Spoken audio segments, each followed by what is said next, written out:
एक व्यापारी लक्ष्मी देवीची मनापासून पूजा करत असे. तो नेहमी म्हणायचा, देवी मला अधिक धन दे, मला खूप श्रीमंत होऊ दे. एके दिवशी लक्ष्मीदेवी त्याच्या स्वप्नात प्रकट झाला. त्यांनी शांतपणे विचारलं, तुला धन का हवंय? व्यापारी लगेच म्हणाला, लोक माझा मान करतील, घर श्रीमंत दिसेल. देवी हसून म्हणाला, ठीक आहे, तुला एका दिवसासाठी अमर्याद धन देते.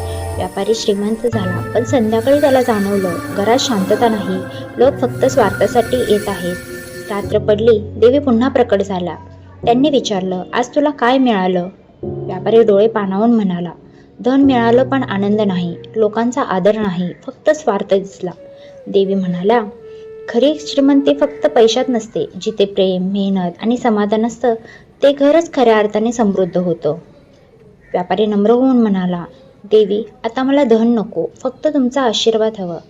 लक्ष्मी देवी त्याच्याच घरात स्थिरावल्या, कारण जिथे नम्रता असते तिथेच लक्ष्मीचा वास असतो.